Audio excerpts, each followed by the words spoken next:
جو دشمن ہمیں انڈر ایسٹیمیٹ کر رہا تھا ہماری اکنامک سچویشن کو دیکھتے ہوئے, ہمارے ڈیفینس کو دیکھتے ہوئے, اس کو خیر ہم نے جواب بھی دیا اور جواب مزید ملتا رہے گا اس دشمن کو. بات کر لیتے ہیں اس تمام پوری اکنامک سچویشن کے اوپر. ہمارے ساتھ موجود ہیں ماہر معاشیات محمد سہیل صاحب.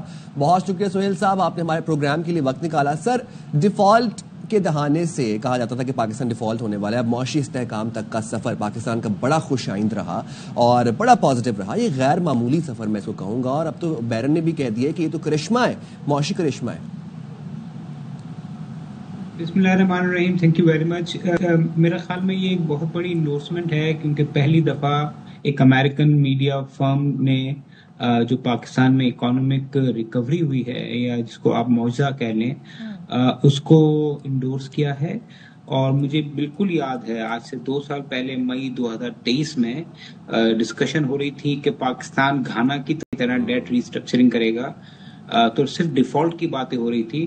اور آپ کو یاد ہوگا کہ یہ معجزہ ہوا تھا جون کی 29 یا 30 تاریخ کو, جب پچھلی کولیشن گورنمنٹ جو تھی اس کے سربراہ بھی شہباز شریف صاحب تھے, انہوں نے آئی ایم ایف کی سی او سے بات کر کے ایک ایمرجنسی 9 مہینے کا لون لیا تھا. تو میرے خیال سے جو جون اینڈ میں آئی ایم ایف نے پاکستان کو بیل آؤٹ کیا تھا, یہ معجزہ جو ہے, یہ اسٹیبلٹی ہے, اس وقت سے شروع ہوئی ہے. اور جو پاکستان کے جو حالات ہیں اس میں دیکھیں 2 سال میں کوئی 3 حکومتیں آئی ہیں, اور تینوں حکومتوں نے جو آئی ایم ایف کی ریفارمز ہیں اور جو سخت اقدامات ہیں, جو اس جریدے نے بھی کہا ہے, جس میں عوام کو نقصان ہوا ہے, جس میں انٹرسٹ ریٹ بڑھے ہیں, جس میں بہت پریشانی ہوئی ہے, غربت ہوئی ہے, اس پریشانیوں کا نتیجہ آج یہ ہے کہ ہم الحمدللہ نہ صرف اسٹیبلائز ہو گئے ہیں, مجھے لگ رہا ہے کہ اگلا سال بجٹ بھی آنے والا ہے, وہ گروتھ کا سال ہوگا, اور شاید جی ڈی پی گروتھ ہماری جو بہت کم ہے وہ 4% ہو جائے, جس سے روزگار کے مواقع پیدا ہونے شروع ہو جائیں. اچھا سہیل صاحب, ایک چیز جو اس ہم نے کرنٹ سینیریو میں دیکھی وہ یہ دیکھی کہ طاقت جو ہے وہ کتنی امپورٹنٹ ہے, اور اس کے لیے طاقت آپ کی صرف یہ نہیں کہ آپ اپنی عسکری طور پر اسٹرینتھ کتنی شو کرتے ہیں, اس کا تو ہم نے دیکھا, لیکن آپ کی ایک اسٹرانگ معیشت ہونا ضروری ہے.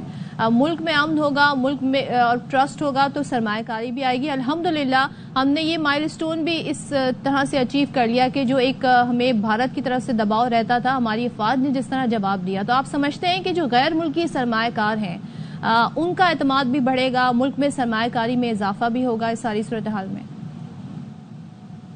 دیکھیں 2 چیزیں ہیں. اگر ہم بھارت سے کمپیئر کریں پاکستان کو, تو ابھی بھی ہم سٹیبلائز ضرور ہوئے ہیں, مگر ایک ڈیسنٹ سائز ہماری نہیں ہوئی ہے. پاکستان کی جی ڈی پی اس دفعہ $400 بلین سے کراس کرے گی, بھارت $4000 بلین ہے. اس کا مطلب بھارت کی اکانومی ہم سے 10 گنا ہے, جو 20 سال پہلے 7 گنا ہوتی تھی, یا 6 گنا یا 8 گنا ہوتی تھی. تو بھارت, اس میں کوئی دو رائے نہیں ہے کہ بہت آگے نکل گیا ہے. اور ابھی دنیا میں یہ وارز ہیں وہ اکانومک وارز ہی ہیں, جس کے پاس بھی پیسہ ہوگا, ٹیکنالوجی ہوگی, وہی جیتے گا. تو میرے خیال میں پاکستان کو ابھی بھی اپنے فارن ایکسچینج ریزروز کو, اپنی اکانومی کو مضبوط کرنا ہے. اور ریزرو کی جو پوزیشن آج $11-12 بلین ہے, میرے خیال میں یہ $20-25 بلین ہونی چاہیے. پاکستان کی اکانومی جو $400 بلین ہے, اگر بھارت کی 4000 میں دیکھوں تو ہماری $600-700 بلین ہونے چاہیے. ہیونگ سیڈ دیٹ, یہ آپ نے بالکل صحیح کہا, ہم تو فورن پورٹ فولیو انویسٹر سے کام کرتے ہیں. یہ جو پورٹ فولیو انویسٹرز ہیں باہر کے, جو ڈالر لے کے آتے ہیں, ان کا تو پاکستان پہ فوکس پچھلے سال سے ہی شروع ہو گیا ہے. ابھی جب پاکستان انڈیا کی جنگ ہو رہی تھی تو ہمارے کچھ فورن انویسٹرز یورپ سے آئے ہوئے تھے, اور وہ واگا بارڈر بھی گئے تھے, اور وہ دیکھ کر یہ تعجب تھے کہ یہ جنگ کے حالات میں بھی اتنے حالات خراب نہیں ہیں جتنا میڈیا یا انٹرنیشنل میڈیا شو کر رہا ہے. جی تو بالکل. تو سرمایہ کاری جو ہے, پورٹ فولیو انویسٹمنٹ بڑھ چکی ہے, اور اب فورن ڈائریکٹ انویسٹمنٹ کی ضرورت ہے, جس کے لیے میرے خیال میں اگر یہ S&P نے پاکستان کی ریٹنگ اپ گریڈ کر دی تو شاید کانفیڈنس بحال ہوگا. اور جو ہم ریکوٹیک کی فائنینشیل کلوز کی باتیں سن رہے ہیں, اور PIA کی پرائیویٹائزیشن کی باتیں سن رہے ہیں, جو مجھے لگ رہا ہے کہ اگلے 3 سے 6 ماہ میں ہو جائیں گی, تو انویسٹمنٹ جو ہے باہر سے وہ مزید آنا شروع ہو جائے گی. سہیل صاحب, ایک اور چیز پر میں آپ کا پوائنٹ آف ویو جاننا چاہتا ہوں. ابھی ریسنٹلی جو ڈونلڈ ٹرمپ نے پاکستان میں ٹریڈ اپرچونیٹیز ایکسپلور کرنے میں انٹرسٹ ظاہر کیا ہے, اگر پاکستان اور امریکہ اچھے ٹریڈ ٹرمز کے اوپر آ جاتے ہیں, پاکستان کی معیشت اس کا آپ کیا اثر دیکھتے ہیں؟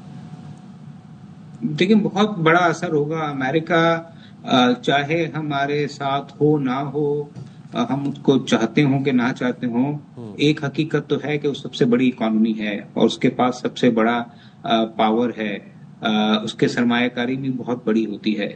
تو ہمیں یو ایس انویسٹرز کو اٹریکٹ کرنا چاہیے. پاکستان میں جو پہلے 60-65 سال جو فورن ڈائریکٹ انویسٹمنٹ آئی ہے، اس میں سب سے بڑا ملک امریکہ ہوتا تھا. پچھلے 8-10 سال سے یہ ہوا ہے کہ وہ یہ فوکس چائنا کی طرف شفٹ ہو گیا ہے. تو مجھے لگتا ہے کہ جو ڈونلڈ ٹرمپ جو تھوڑے بزنس مائنڈڈ ہیں، انہوں نے یہ بھی بات کی کہ ہم پاکستان سے ٹریڈ بڑھائیں گے. اور ابھی جو منرل کانفرنس ہوئی تھی پاکستان میں، اس میں کافی امریکن انویسٹرز بھی آئے تھے. تو مجھے لگ رہا ہے کہ منرل کے شعبے میں خاص طور سے نہ صرف سرمایہ کاری ہوگی بلکہ امریکن سرمایہ کاری بھی ہو سکتی ہے. اور اس کے لیے ایک بہت بڑا جو ایونٹ ہوگا وہ ہوگا کہ ریکوڈک کی فائنینشیل کلوز جو ہے بلینز آف ڈالرز کی وہ ہو جائے. سہیل صاحب ایک چیز مجھے بتائیے گا جو سارے سینیریو میں بڑی حیران کن تھی اور الحمدللہ ہمارے لیے بڑی اس میں کہتے ہیں نا اچھائی ہے، وہ یہ کہ ڈونلڈ ٹرمپ نے جو ٹویٹ بھی کیا یا جب بھی وہ بیان دے رہے ہیں پاکستان انڈیا سیز فائر کا، وہ ٹریڈ کی بات کر رہے ہیں، وہ دونوں ملکوں سے ہی ٹریڈ کی بات کر رہے ہیں. اور ظاہر ہے امریکہ اگر پاکستان سے ٹریڈ کی بات کر رہا ہے تو اس میں کوئی ہم دیکھ رہے ہیں ایف اینڈ بٹس نہیں لگائے جو انڈیا چاہتا تھا کہ جی دہشت گردی یہ وہ فلاں. سو یہ کتنی بڑی اپرچونٹی ہے، پاکستان اس سے فائدہ کیسے اٹھا سکتا ہے؟ یہ بھی دیکھیں، بالکل ان کا سٹانس ڈونلڈ ٹرمپ صاحب کا کلیئر ہے کہ وہ اپنے ملک اپنے عوام کے لیے سوچ رہے ہیں اور وہ اکانومکلی سوچ رہے ہیں. ٹھیک ہے، تو مجھے لگتا ہے کہ پاکستان کو اپنی اسٹریٹجیز کو اس سمت میں لے جانا چاہیے. ابھی کچھ ٹریڈ سے ریلیٹڈ حکومت نے یہ کہا ہے کہ ہم امریکہ سے کچھ چیزیں امپورٹ کریں گے جو نہیں کرتے تھے. یہ ایک بہت بڑا اقدام ہے کہ آپ جو ہے جو ملک ٹریڈ پہ فوکس کر رہا ہے اس کے ساتھ زیادہ ٹریڈ کریں، کیونکہ ایک جگہ اگر آپ نے ان کو سپورٹ کیا تو دوسری جگہ وہ آپ کو سپورٹ کریں گے. تو میرا خیال میں پاکستان کو اس اپارچونٹی کو کیپٹلائز کرنا چاہیے اور اپنا ٹریڈ فلو اگر پاکستان کچھ امپورٹ کر رہا ہے دوسرے ممالک سے تو اس کو تھوڑا سا موو کرنا چاہیے امریکہ کی طرف. اس سے بہت زیادہ کاسٹ نہیں بڑھے گی مگر ٹریڈ اور اکنامک ریلیشن شپ امریکہ سے بہت اچھے ہوں گے.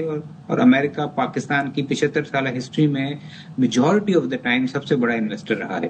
سہیل صاحب بس لاسٹلی کوئکلی یہ بتا دیجیے گا، اب اسٹاک ایکسچینج انڈیکس میں 3 گنا اضافہ دیکھا گیا ہے، وہ کن عوامل کا نتیجہ تھا؟ اور دوسرا اب IMF سے قسط بھی موصول ہو گئی ہے، آئندہ مالی سال کا بجٹ کس طرح دیکھ رہے ہیں آپ؟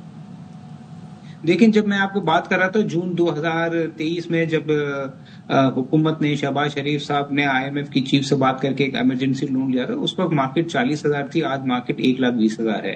تو مارکیٹ نے 3 گنا اضافہ اسی لیے دکھایا ہے کہ پاکستان ڈیفالٹ سے نکل کے ایک اسٹیبلائزیشن کی طرف آیا ہے. اور نہ صرف اسٹیبلائزیشن کی طرف آیا ہے بلکہ 2 سال تک اسٹیبلائزیشن کی ہے. اور اس آرٹیکل میں بیرنس کے ایک فنڈ مینیجر نے یہ بھی لکھا ہے کہ ہمیشہ ہم پاکستان میں بوم بس سائیکل دیکھتے تھے مگر اس دفعہ حالات کچھ ڈفرینٹ نظر آ رہے ہیں. تو میرے خیال میں یہ اکانومک ریکوری سسٹینیبل لگے گی. اسٹاک مارکیٹ کی پرفارمنس بھی اکانومی کے ساتھ چلتی ہے اور اگر اکانومی نے بہتر پرفارم کیا تو اسٹاک کی پرفارمنس بھی آگے جاتے ہوئے بہتر ہونے کی امید ہے.